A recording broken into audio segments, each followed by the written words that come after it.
So, okay, so this is our, I just gave a little preview here. This is our Empathy Circle Facilitator Support Group, and Rita from Australia is going to be talking about facilitating some issues there.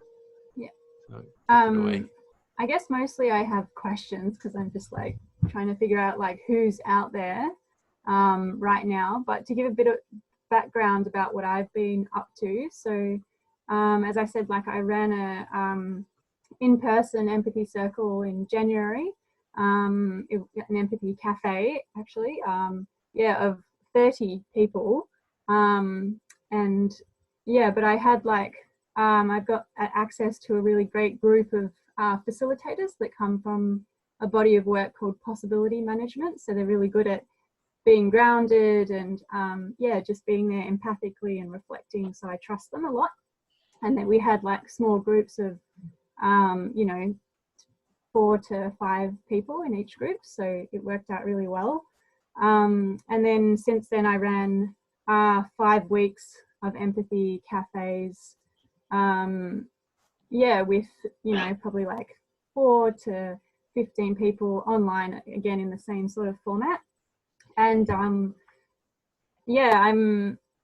as I said also in the introduction, was that like I've been running them just with whatever change makers want to show up, but I really want to get in and connect with the XR groups as well. So I know that there were a few people from different parts of Australia coming to these groups before, so I don't know if anyone can kind of give me a summary of like what they know that's been happening in in Australia, and who I can contact around that.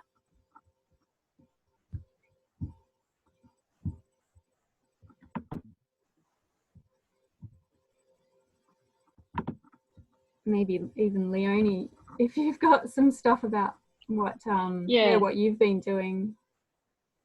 So I've just started empathy circles online because it's post-COVID, or in the middle of COVID. We run them on a Monday night fortnightly, and that I think empathy circles are just starting to pick up in XR, in our connection with XR. I really don't know more about that in Australia as a whole. I'm sure there are people running very similar processes, in their communities, in Indigenous communities. They do deep listening, so there's probably processes by other names. But in XR, it would be good to start to have them as a regular thing in the working groups, because conflict is, of course, because human beings are meeting around actions, is prevalent. And it's disruptive. So I mean, I can give you I'll put my email in the chat so we can connect. That'd be good. Put my mobile in as well. Thank you. And I guess I was kind of like, we can talk more so we don't have to take everyone's time, but in terms of like, when, I guess this is a question for everyone that's doing empathy circles with XR, like what was your point of getting in? It's like, I'm assuming you all have contact with regen groups, or have you been individually going out to all the other working groups? And has there been, how have you been talking about it with the groups so that there's enthusiastic uptake and understanding of what this is about?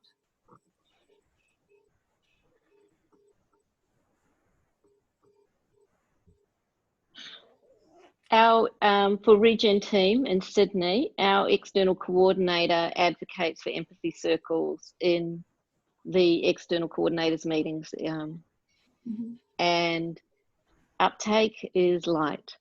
People are very action focused, and unless you've been to an empathy circle or two, it might be hard to imagine the deep value of them. Tends to come when there's conflict and we get asked to support conflict resolution. As Edwin's already pointed out, upstream is better. Upstream is better. They like at the waterfall, they're at the ledge going over. A wee bit late, Thanks. Marta, do you have something to add? So yeah, so I'll add, you know, to what Leona was saying, that so Leona's doing every other week, and it's with the topics of Regen 101. So that if you, so it's Earth emotions, and then it's intersectionality, and then it's burnout, or just, you know, more action related, activist related experience. So those are sort of the topics that are going on at the moment. I don't know if you know that we've been doing the empathy cafes to do with the principals, and that's like in the evening European time, and so there's an interest in eventually doing those with XR Australia, and so me and Caro hosts on it's very late in Poland for Caro. So on Thursday mornings, our time, but that'll be your evening, we have a weekly empathy cafe for, you know, from the global support and for XR.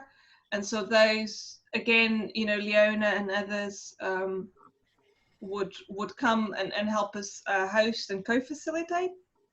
And those have, so we don't record them.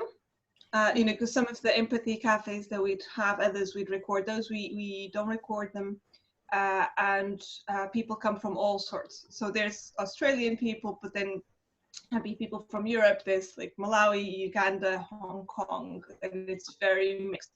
And I think that's part of the richness.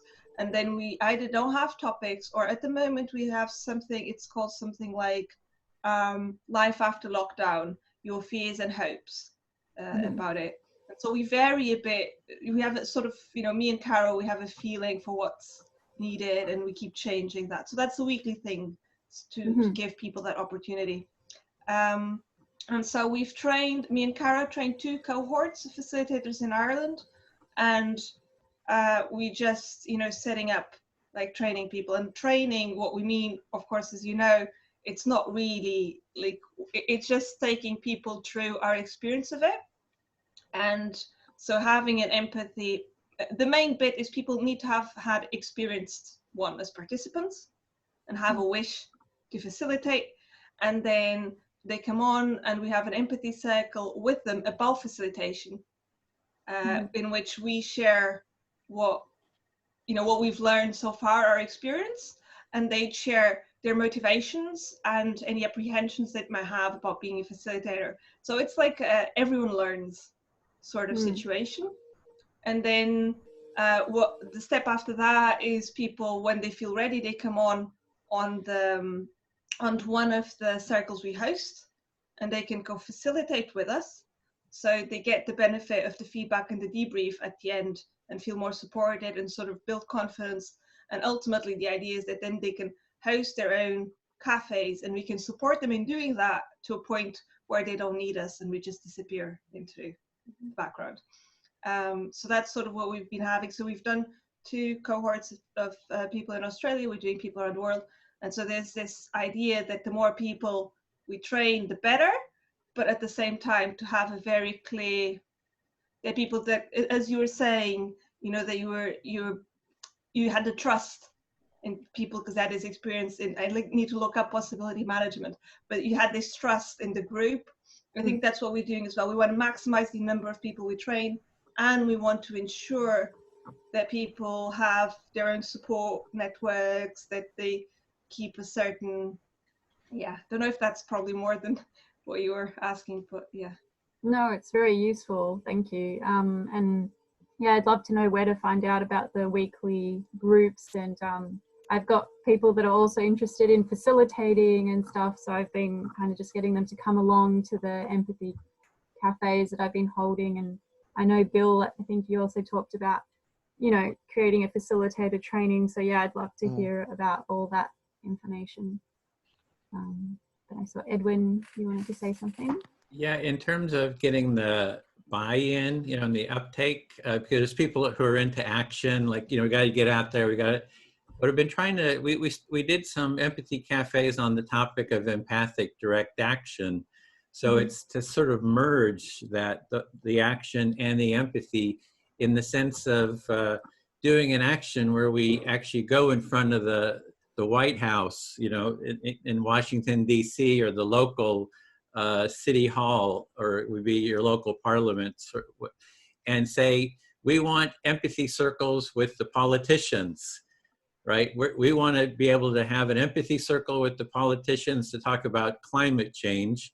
And there's two topics. One topic is there's this polarization. We want the left and the right to talk with each other.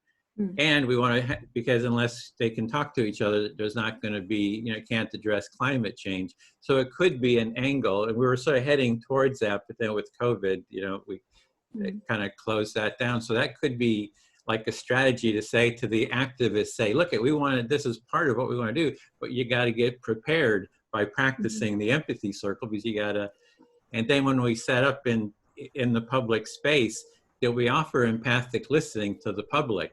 So we have this empathy tent that we set up. We have chairs, and people can the public can come and sit and be heard, as well as, you know, take part in empathy circles on the streets.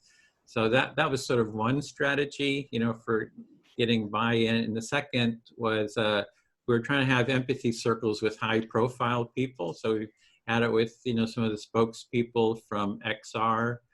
You know, Rupert Reed, Shakina Rather, who are kind of spokespeople. We just did one with Roger Hallam. And so if we get sort of high profile people, that sort of gives legitimacy to others. We say, oh, you can point, say, oh, look at the co-founders are doing it. So this has legitimacy, as well as I've talked with some of the co-founders about having empathy circles with critics of XR. So there was a paper done by a right-wing think tank in the UK critical of XR, you know, calling it sort of almost like a terrorist organization, that we can do an action where we insist that they have an empathy circle with us to talk about their issues. So we kind of frame the discussion. So there's all these kind of it's a different level of sort of promotion than just trying to get people to buy in. And then even there was another thought was there's this documentary out kind of critical of some of the environmentalists, the founders of some of these groups, you know, by Michael Moore. Could we get Michael Moore and them to take part in empathy circles? And that would really get sort of high profile. So sort of that level too of kind of the promotion of the practice. It all sounds very inspiring, and I've seen like some of your videos where you are getting people from the far left and right to talk. A part of me is like, oh my God, I find that really intimidating, you know? So I'm just kind to go, you know, like to go to the top end, you know, straight away. I'd definitely like love to get there and everything. I'm just like starting small and creeping up. So yeah, inspiring. I also had questions about, oh, sorry, did anyone else have something to say? I just wanted to say something about, you know, that it's been my experience that when I offer something, if I want people to be interested in it, I need to offer it in a way that speaks to what their interests are. So like Anne was saying, or Leona was saying, people are very action oriented. People in XR are very action oriented. And so if you called what you were doing an action preparation circle or an action debrief circle, and you use the empathy circle process when you do it, people might be more inclined to come to it because they think it's related to either preparing for or learning about doing actions, which is what they're interested in. So that's just... Good point, very useful. Thank you. Bill, did you have something to say before? Well, we're doing the training. So mainly I've been putting in, you know, the trainings, and just to let you know that, you know, I make myself available if you need extra facilitators or things like that. And mostly what I've been kind of trying to come to is an area, a way of defining ourselves, not as in a static photograph, not telling us who we are, but sort of where we are in the process. And I find that when I look at, and people say, okay, you're an A student or an F student or whatever, then I'm defined. That's who I am. And how am I going to, climb out of that hole? But when I'm sort of described as where I am in the process, I have, oh, well, I'm here, but I can get to there. And that helps me lower my own defense mechanisms down. Can you give me a specific example so I can really get what you're saying?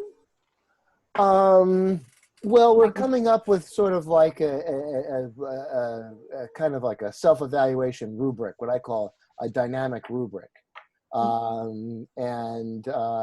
So that's where I'm kind of expressing it, but I'm trying to express it elsewhere. It's somewhat abstract, but it's a sort of thing of like, let's say you're taking the training and you feel uncomfortable. So in the rubric, you say, okay, you're at this beginning part, taking the training. These are the next steps to basically increase your skills so that you'll get to there.